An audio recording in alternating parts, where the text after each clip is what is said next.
Joining us today is our chief guest for the day, Ms.Alka Upadhyaya, Secretary of the Department of Animal Husbandry and Dairying. Louder round of applause. Please join me in welcoming Ms.Alka Upadhyaya, requesting you to kindly address the gathering.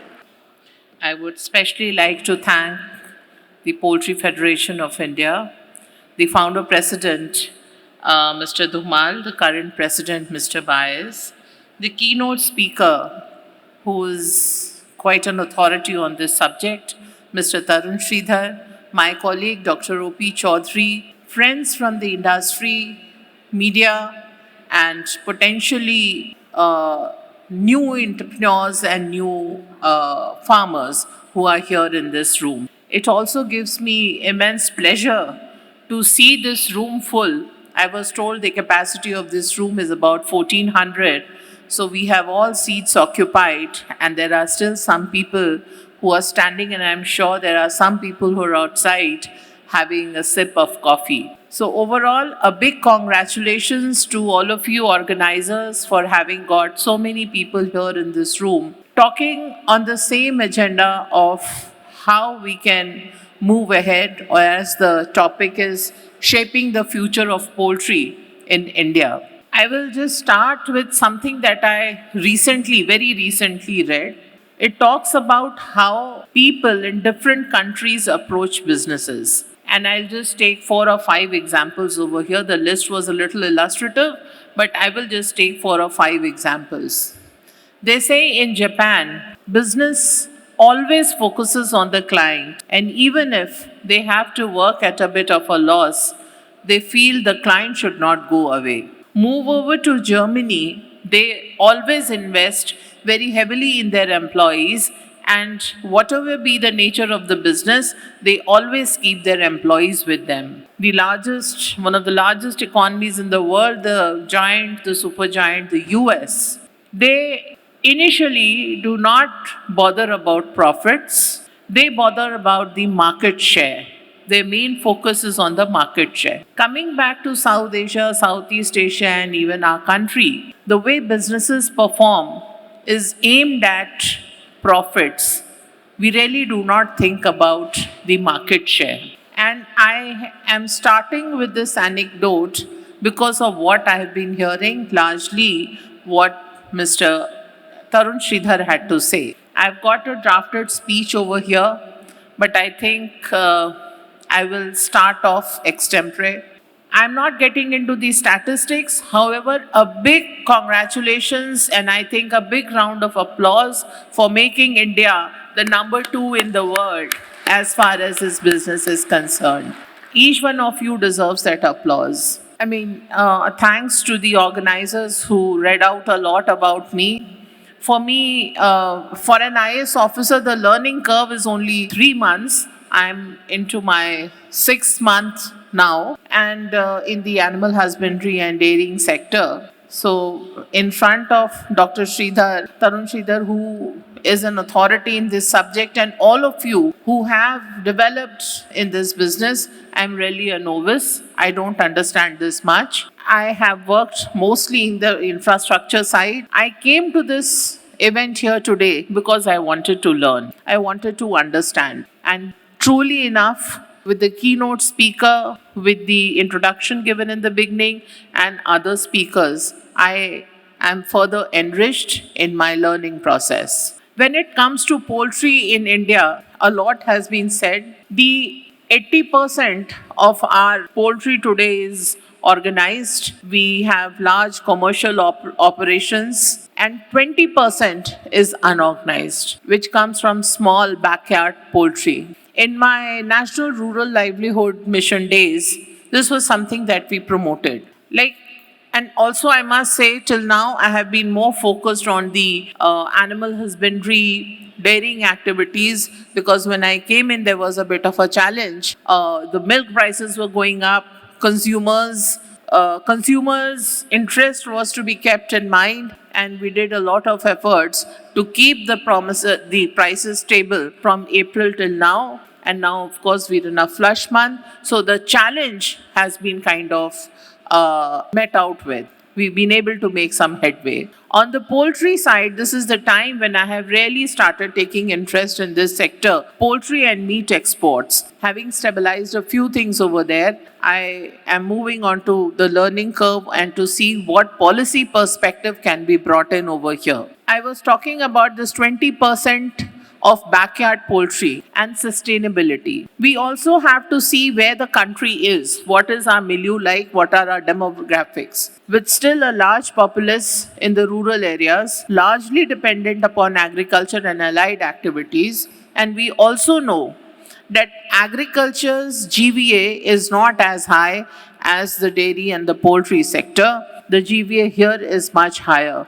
We have been seeing a continuous trend. Compared to the 2012 census, there has been immense growth. I am also happy to share over here that the poultry meat production itself has improved by 6.86%. We are also fourth in world poultry meat production after China, USA, and Russia. The poultry sector has also seen a tremendous growth of 8% constant growth rate in the last few years. So the cash in the hands of this large population that is in the rural areas will come from activities which are other than agriculture. We need to invest more in poultry. We need to invest more on the dairy side, which has a lot of things to be done, which leaves with a lot of things to be done. I'm not getting into any of those things today. I would also like to mention over here that the strength of dairy sector comes from small and marginal farmers with very small holdings or very small animal numbers compared to the world where the numbers are much higher. Here also, this sustainability can come from small farmers if we try to organize them. We have the FPOs, we have producer companies, and we have the private sector who can act as aggregators. While there is a huge challenge in investments as they exist today, there are several government schemes.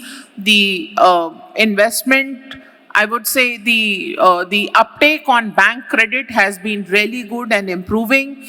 The entrepreneurs are able to mobilize finances through the banks and other NBFCs, etc. But I think if government continuously supports the small farmers, invests in aggregation, and if private sector then comes up with a robust logistic chain, I think this sector has more potential to grow.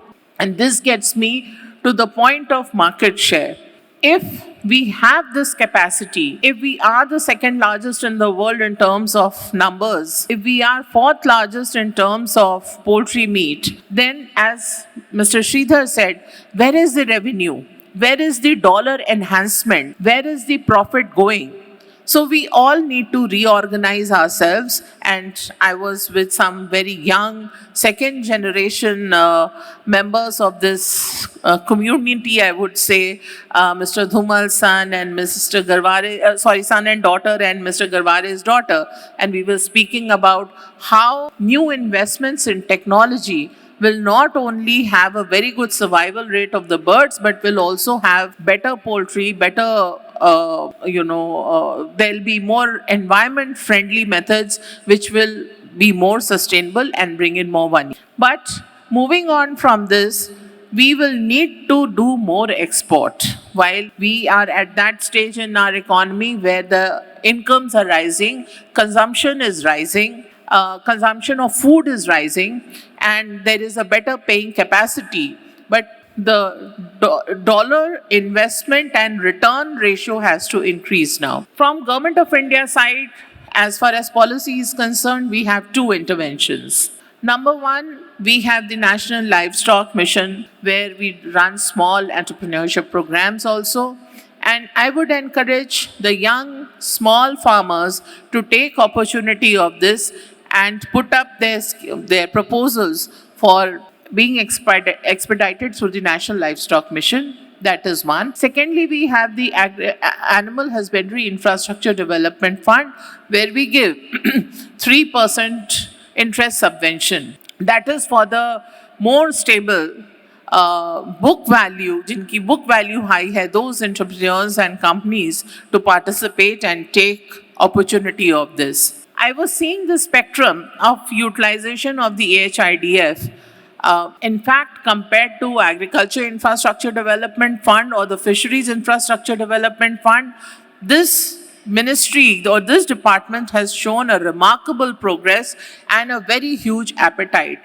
While 80% of our scheme beneficiaries are on the smaller, the medium scale farmers, but 20% beneficiaries are there who have taken who have got good financing, and they are the types of Chitles, they are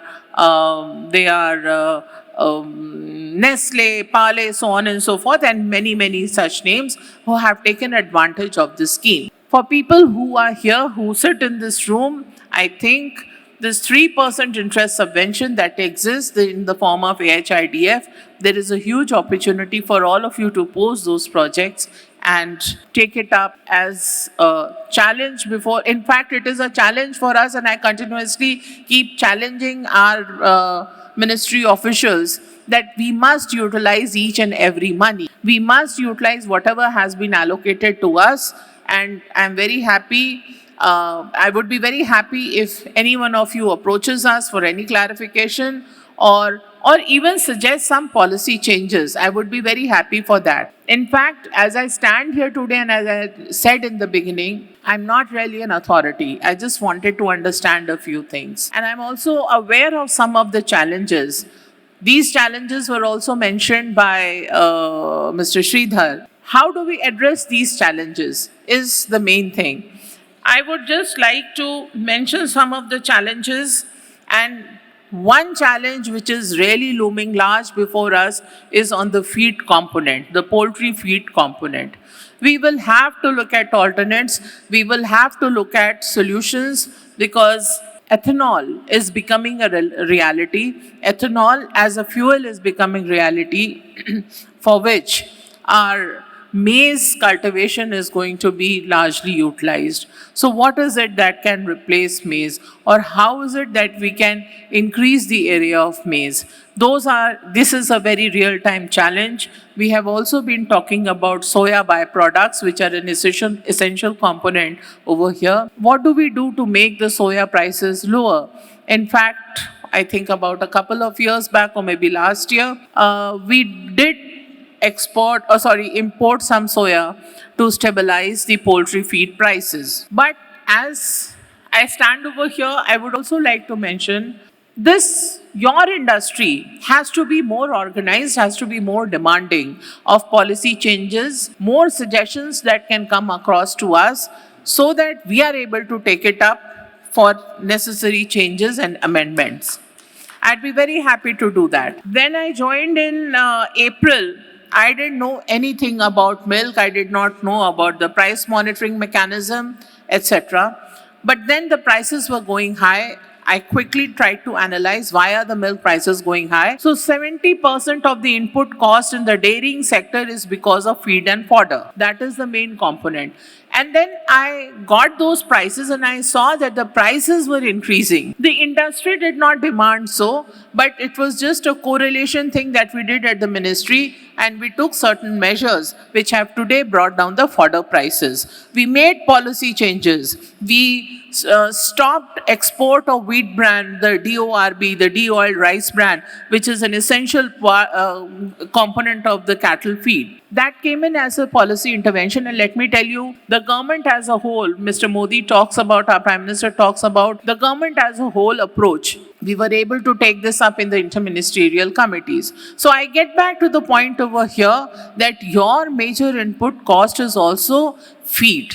That is why I requested Mr. Shukla, I would just like to hear from so many of you who have gathered over here, how can we really meet out this challenge? Because This is something that we will have to do collectively. There has to be some innovation, there has to be some technology input that comes in from your side, and there has to be some policy brief that we need to understand and we need to implement. So that is my second point over here. On the export side, when I attended the first OHA conference in May of this year, and again I was very new, it was one of the and I kept hearing from Saudi and a couple of other countries in the Middle East how they wanted eggs. And they wanted to import eggs from India. So I thought, well, we have a large egg production. What is the problem over there? Then I found out that we do not have disease-free compartments. There were only 2 disease-free compartments. As I understood,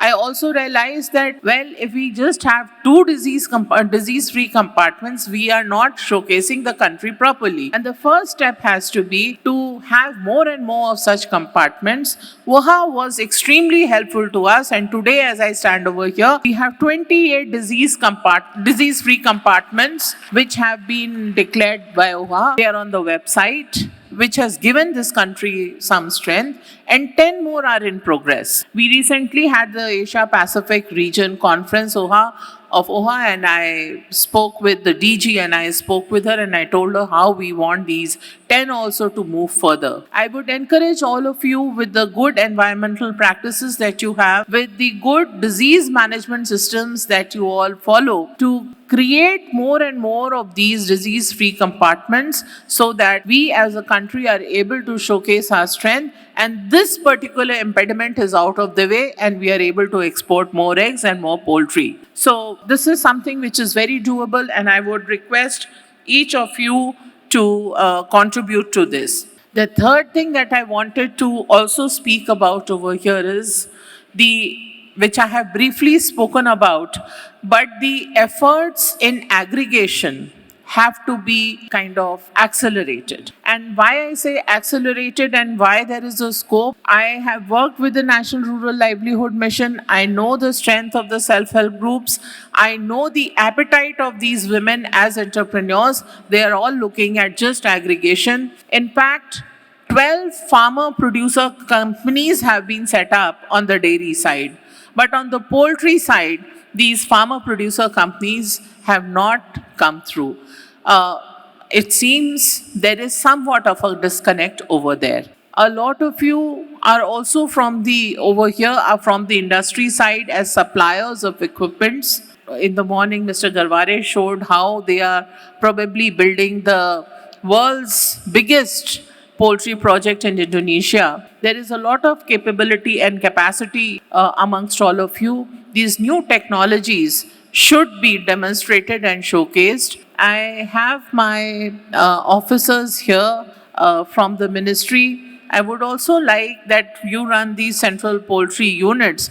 They should be really state of the art. They should be very good, and we must try to demonstrate and showcase all of the components, all of the new equipments that have been already developed. There are certain patented items also, as I was told in the morning. We must move ahead in this direction. There may be many other challenges which I do not know of, but you and I as an industry have to work together. I would just like to mention, when I was working in the infrastructure sector, all of a sudden there would be a large number of projects awarded and we would have very few contractors. We would do the contractors' engagements, we heard them.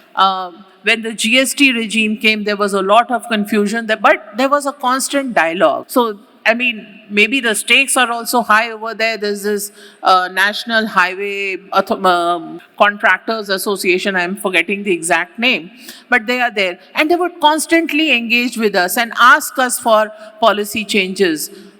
There were many issues which, as government, we should have thought of, कि हाँ ये तो होना ही था, but we did not do those things. So again, while I thank you all profusely, I compliment each one of you profusely, I look forward to more deeper engagement, and moving to the first position in the world should not be a challenge for this country as far as production is concerned. But I pray and I urge all of you to also move the US way of capturing the market share. We need to have a solid strategy as a country to increase the market share. So thank you all once again.